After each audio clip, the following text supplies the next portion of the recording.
আজকের এই ভিডিওতে আমি এমন কিছু বলতে চলেছি বা এমন একটা বিষয় নিয়ে আলোচনা করতে চলেছি এবং এখানে এমন কিছু শব্দ ব্যবহার করা হয়েছে যা আপাতভাবে আপনাদেরকে কিন্তু অস্বস্তির মধ্যে ফেলে দিতে পারে। আর এখানে এমন কিছু শব্দ ব্যবহার করা হয়েছে যা আপনাদের কাছে অশ্লীল বা স্ল্যাং বলে মনে হতে পারে। তাই আমি অনুরোধ করব, যারা প্রাপ্তবয়স্ক নয় অর্থাৎ 18 বছরের নিচে, তারা প্লিজ এই ভিডিও থেকে দূরে থাকুন। আর তাই আমি আপনাদের সকলের কাছে ক্ষমা চেয়ে নিচ্ছি এবং আমি আপনাদের কাছে অনুরোধ করব, প্লিজ ভিডিওটা শেষ পর্যন্ত দেখবেন। তারপরে যদি আপনাদের কিছু বক্তব্য থাকে, যদি মনে হয় যে এই ভিডিওর মধ্যে আপত্তিকর কিছু রয়েছে, তাহলে অবশ্যই কিন্তু আপনারা কমেন্ট বক্সে লিখে জানাবেন। সাময়িক পরিপ্রেক্ষিতে এই ভিডিওটা করা আমার কাছে ভীষণভাবে প্রয়োজন বলে মনে হয়েছে, কারণ আপনারা সকলেই জানেন গোটা দেশ তথা পশ্চিমবঙ্গ এখন জ্বলছে তিলোত্তমা ধর্ষণ এবং হত্যাকাণ্ডের প্রতিবাদে। লাখো মানুষ আজ সোচ্চার হয়ে উঠেছে এই ধর্ষণ কাণ্ডের প্রতিবাদে, এবং এই প্রতিবাদের ঢেউ কিন্তু শুধুমাত্র পশ্চিমবঙ্গে সীমাবদ্ধ নেই, তা পশ্চিমবঙ্গের সীমা ছাড়িয়ে গোটা দেশে ছড়িয়ে পড়েছে, এমনকি বিদেশেও কিন্তু এর প্রভাব অনেকটাই লক্ষ্য করা যাচ্ছে। আজকে আমাদের আলোচনা অর্থাৎ এই ভিডিওর মূল প্রতিপাদ্য বিষয় হলো ধর্ষণ কি এবং আইন কি বলে, এবং আমাদের যে ফরেনসিক সায়েন্স রয়েছে সেই ফরেনসিক সায়েন্স এই ধর্ষণ সম্পর্কে কি বলে।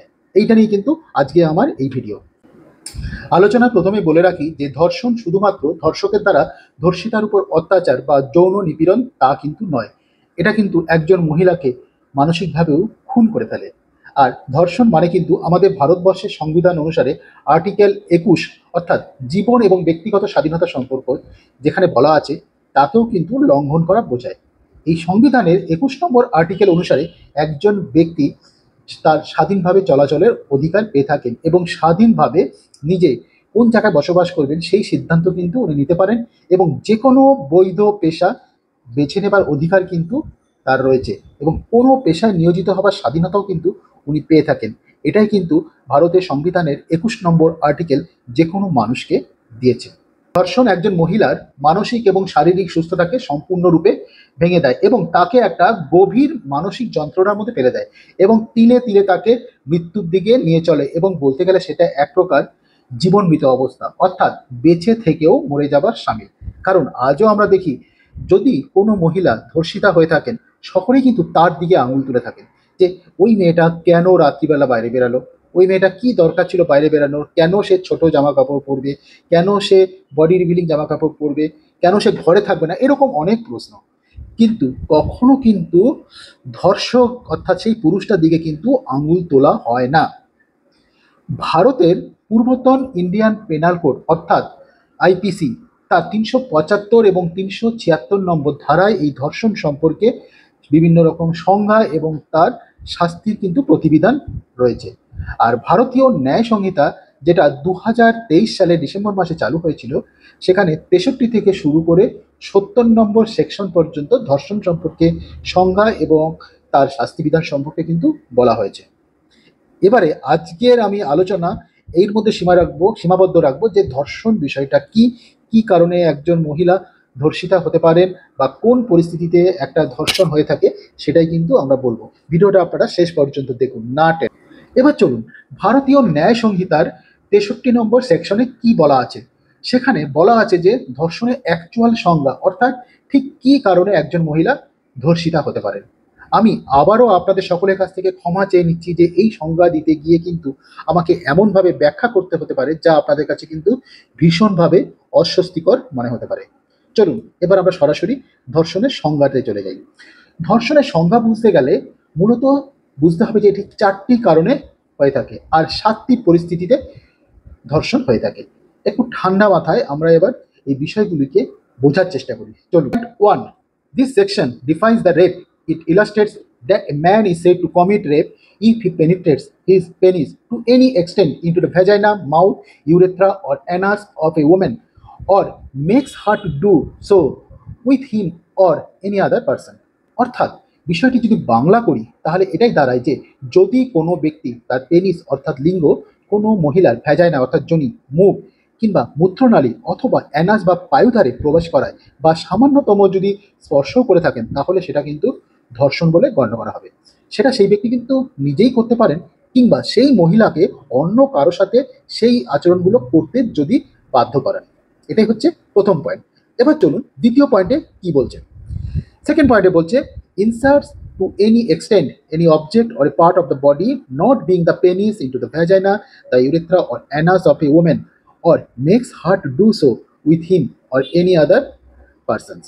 অর্থাৎ যদি আমরা এই অংশটা বাংলা করি তাহলে এটা দাঁড়াবে যে শুধুমাত্র কিন্তু পেনিস নয়, শরীরের যে কোনো অংশই যদি কোনো মহিলার ভ্যাজাইনা অথবা ইউরেথ্রা বা অ্যানাস সেখানে প্রবেশ করানো হয় তাহলে সেটা কিন্তু ধর্ষণ বলে ধরা হবে। আর সেক্ষেত্রে খেয়াল রাখতে হবে এক্ষেত্রে সেই পুরুষ করতে পারে কিংবা সেই পুরুষ অন্য কোনো পুরুষের সাথে সেই মহিলাকে সেটা বাধ্যও করাতে পারে, তাহলে সেটাও কিন্তু ধর্ষণের আওতার মধ্যে পড়ছে। Point 3. Manipulates any part of the body of a woman so as to cause penetration into the vagina, urethra, anus, or any part of the body of such woman, or makes her to do so with him or any other person. এই অংশটা কিন্তু একটু বোঝার আছে যে এতক্ষণ পর্যন্ত যেটা আলোচনা করলাম যে মহিলাদের ভ্যাজাইনা অর্থাৎ যোনি, মাউথ এবং ইউরেথ্রা বা অ্যানাস বাদে মহিলাদের শরীরের অন্য যে কোনো অংশ যেমন থাই সেখানেও যদি পেনিস ইনসার্ট করা হয় বা পেনিস ফিট করা হয় বা পেনিট্রেট করা হয় তাহলে সেক্ষেত্রেও যে ফিলিংসটা হয় তা অনেকটা অ্যানাস, মাউথ অথবা ইউরেথ্রা বা ভ্যাজাইনায় ইনসার্ট করলে যেই ফিলিংসটা হয় তার সমতুল্য। এটা কিন্তু খুব গুরুত্বপূর্ণ। অনেক সময় দেখা যায় না যে কোনো অফিস বা ভিড়ভাট্টা জায়গায় ঠিক এইরকম বিষয়টা কিন্তু ঘটে থাকে অনেক মহিলার ক্ষেত্রে। Number 4, 4 number point, applies his mouth to the vagina, anus, urethra of a woman or makes her to do so with him or any other person. এই প্যারাগ্রাফে যেটা বলা আছে সেটাও কিন্তু বেশ গুরুত্বপূর্ণ। যদি কোনো পুরুষ কোনো মহিলার ভ্যাজাইনা, অ্যানাস, ইউরেথ্রা এখানে মুখ দিয়ে থাকেন তাহলে কিন্তু সেটাও ধর্ষণের সমতুল্য বলে গণ্য করা হবে। এতক্ষণ পর্যন্ত যে পয়েন্টগুলো আলোচনা করলাম তাতে কিন্তু পরিষ্কার বোঝা গেল যে ঠিক কি কি বিষয় ঘটলে ধর্ষণ বলে গণ্য করা যেতে পারে। এবার বিবেচনা করা হোক যে কোন পরিস্থিতিতে এই ঘটনাগুলো ঘটলে তবে সেটা ধর্ষণের মধ্যে পড়ে। Number 1, against her will.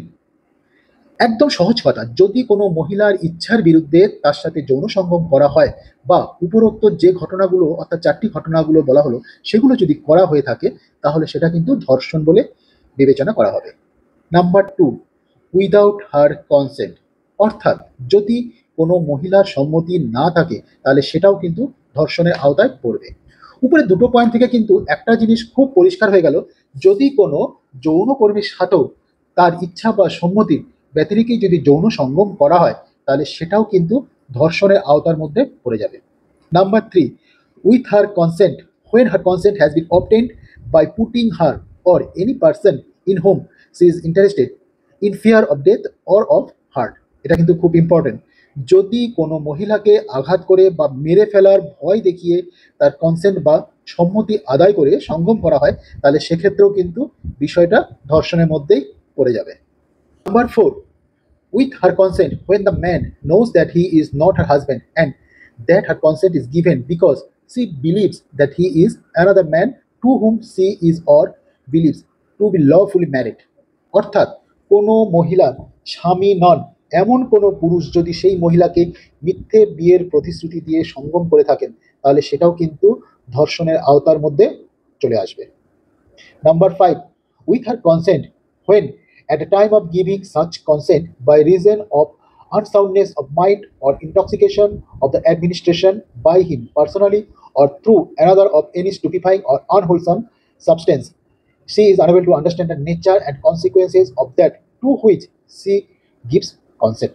অর্থাৎ এখানে যে পয়েন্টটা বলা হয়েছে তার বিষয়বস্তু অনেকটা এরকম যে কোনো মহিলা সম্মতি দিতেই পারেন, কিন্তু সেই সম্মতি যদি এমনভাবে নেওয়া হয় যেখানে মহিলাটিকে হয়তো সম্মোহিত করা হয়েছে বা এমন কিছু ইনটক্সিকেশন বা মাদক দ্রব্য বা কোনো ওষুধ প্রয়োগ করা হয়েছে যার মাধ্যমে তাকে একটা আনকনসিয়াস মাইন্ডে তার কাছ থেকে সম্মতি নেওয়া হয়েছে, কারণ সেক্ষেত্রে কিন্তু সেই মহিলাটা কিন্তু বুঝতে পারেনি যে তার সাথে কি হতে চলেছে, সে কিন্তু না বুঝেই মানে অবচেতনভাবেই কিন্তু সম্মতি দিচ্ছে, অর্থাৎ এই বিষয়টাও কিন্তু ধর্ষণের আওতার মধ্যে পড়ে যাবে।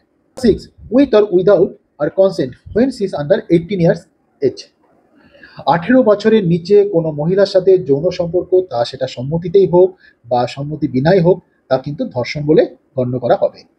Number 7, when she is unable to communicate consent, অর্থাৎ কোনো মহিলা যদি তার সম্মতি জানাতে ব্যর্থ হয়, অর্থাৎ যদি কেউ মানসিকভাবে বিকলাঙ্গ হয়ে থাকে বা মানসিক ভারসাম্যহীন হয়ে থাকে, তাহলে কিন্তু সে সঠিকভাবে তার সম্মতি জানাতে পারে না বা বোঝাতে পারে না, এমনকি প্রকাশও করতে পারে না। তাহলে এক্ষেত্রেও কিন্তু বিষয়টা ধর্ষণ বলেই ধরা পড়ে। এতক্ষণ পর্যন্ত আমি যা বললাম তাতে কিন্তু আপনারা পরিষ্কার বুঝতে পেরেছেন যে কি ঘটনা ঘটলে সেটা রেপ হতে পারে, আর কোন পরিস্থিতিতে ঘটলে সেটা রেপ বলে গণ্য করা হতে পারে। ভারতীয় ন্যায় সংহিতার 64 নম্বর সেকশনে রয়েছে ধর্ষণে কারা কারা অভিযুক্ত হতে পারেন এবং কোন পরিস্থিতিতে তাদেরকে অভিযুক্ত করা যেতে পারে, এবং এর সাথে সাথে কিন্তু শাস্তিরও বিধান দেওয়া হচ্ছে 64 নম্বর সেকশনে। ভারতীয় ন্যায় সংহিতার 65 নম্বর সেকশন এর একের ধারায় বলা আছে, যদি ধর্ষিতার বয়স 16 বছরের নিচে হয় তাহলে কিন্তু সশ্রম কারাদণ্ড হবে, এবং সেটাও কিন্তু 20 বছরের নিচে নয়, এবং সেই কারাদণ্ড কিন্তু যাবজ্জীবনও হতে পারে। সাথে সাথে জরিমানারও কিন্তু উল্লেখ করা আছে, এবং সেই জরিমানা ধর্ষিতা বা তার পরিবারকে দেওয়া হবে চিকিৎসা এবং পুনর্বাসনের ক্ষতিপূরণ বাবদ। সেকশন 65 ধারায় বলা আছে, যদি ধর্ষিতার বয়স 12 বছরের নিচে হয় তাহলে মৃত্যুদণ্ড পর্যন্ত কিন্তু দেওয়া যেতে পারে। আর সেকশন 66 বলা আছে, যদি ধর্ষণের পরে ধর্ষিতার মৃত্যু হয়ে যায় তাহলে 20 বছরের কমে কিন্তু কোনো সাজা হবে না এবং সশ্রম কারাদণ্ড হবে, প্রয়োজনে যাবজ্জীবন কারাদণ্ড অথবা মৃত্যুদণ্ডও কিন্তু দেওয়া যেতে পারে। ভারতীয় ন্যায় সংহিতার 67 নম্বর সেকশনে বলা আছে, যদি কোনো স্বামী বা হাজব্যান্ড সেপারেশনে থাকার সময় স্ত্রীর সাথে যৌন সংসর্গে লিপ্ত হন এবং সেক্ষেত্রে যদি স্ত্রীর অনুমতি না থাকে তাহলে সেটাও কিন্তু ধর্ষণের আওতায় চলে আসবে, এবং সেক্ষেত্রে সাজা ধার্য করা হয়েছে 2 থেকে 7 বছর, আর এর সাথে কিন্তু আর্থিক জরিমানাও কিন্তু যুক্ত রয়েছে। 68 নম্বর সেকশনে বলা আছে, যদি কোনো পদাধিকারী অর্থাৎ সরকারি পদাধিকারী কোনো প্রতিষ্ঠানের আধিকারিক হয়ে প্রভাব বিস্তার করে কারোর সাথে যৌন সম্পর্কে লিপ্ত হন তাহলে সেটা কিন্তু ঠিক ধর্ষণের আওতায় আসবে না, কিন্তু তাতে 5 থেকে 10 বছরের শাস্তির বিধান কিন্তু বলা আছে। 69 নম্বর ধারাতে অর্থাৎ সেকশনে বলা আছে, যদি কোনো ব্যক্তি কোনো মহিলাকে মিথ্যে বিয়ের প্রতিশ্রুতি দিয়ে সহবাস করে থাকে এবং তারপরও যদি বিয়ে না করে তাহলে সেক্ষেত্রে ঘটনাটি কিন্তু ঠিক ধর্ষণের আওতায় আসবে না, তবে শাস্তির বিধান কিন্তু রয়েছে, এবং এক্ষেত্রে 10 বছর পর্যন্ত কারাবাস আর তার সাথে জরিমানা কিন্তু রয়েছে। আর 70 নম্বর সেকশনটা খুব ইম্পর্টেন্ট, কারণ এখানে এই 70 নম্বর সেকশনে গণধর্ষণের সাজার উল্লেখ করা আছে, এবং সেক্ষেত্রে সশ্রম কারাদণ্ডের মেয়াদ কোনো রকমভাবে কিন্তু 20 বছর হবে না, এবং সেই গণধর্ষণের সাথে যুক্ত সকল অপরাধীরই কিন্তু একই রকম সাজা হবে, এবং প্রয়োজনে সেটা যাবজ্জীবন হতে পারে এবং তার সাথে কিন্তু ফাইনও হতে পারে। এই হলো আমাদের ভারতীয় ন্যায় সংহিতা এবং আমাদের যে ফরেনসিক যে সায়েন্স রয়েছে মেডিকেলে, সেই ফরেনসিক সায়েন্স এবং ভারতীয় ন্যায় সংহিতার যে ধর্ষণ সম্পর্কে বর্ণনা দিয়েছে এবং তার যে বিভিন্ন রকম শাস্তির কথা বর্ণনা করেছে, সেটা আমি সংক্ষেপে এই ভিডিওর মাধ্যমে আপনাদের সামনে তুলে ধরার চেষ্টা করলাম, এবং এই ভিডিওর মাধ্যমে কিন্তু আমি সকলকে সচেতনতার বার্তাই একটা দিয়ে রাখছি, এবং তার সাথে আমি সকলকে অনুরোধ করব, প্লিজ আজ আমাদের সত্যি এই তিলোত্তমার জন্য আমিও জাস্টিস চাই। আমি চাই যে দোষীরা সাজা পাক এবং তিলোত্তমার বিদেহী আত্মা যেন শান্তি লাভ করে। আশা করি এই ভিডিওটা আপনাদের সকলের ভালো লাগবে। যদি ভালো লেগে থাকে তাহলে অবশ্যই লাইক তো করবেন, এবং এই ভিডিওটা সম্পর্কে যদি আপনাদের কোনো মন্তব্য যোগ করতে হয় তাহলে কিন্তু প্লিজ কমেন্ট বক্সে কিন্তু আপনাদের মন্তব্য জানাতে ভুল করবেন না। আর এখনো পর্যন্ত যদি আমার এই চ্যানেলটিকে সাবস্ক্রাইব না করে থাকেন তাহলে প্লিজ সাবস্ক্রাইব করুন আর পাশের বেল আইকনটি প্রেস করে রাখুন। খুব তাড়াতাড়ি ফিরে আসবো নতুন ভিডিও নিয়ে, ততক্ষণ পর্যন্ত আপনারা সকলেই ভালো থাকুন। ধন্যবাদ আপনাদের সকলকে এই ভিডিওটা শেষ করার জন্য। সকলেই ভালো থাকবেন, সুস্থ থাকবেন। নমস্কার।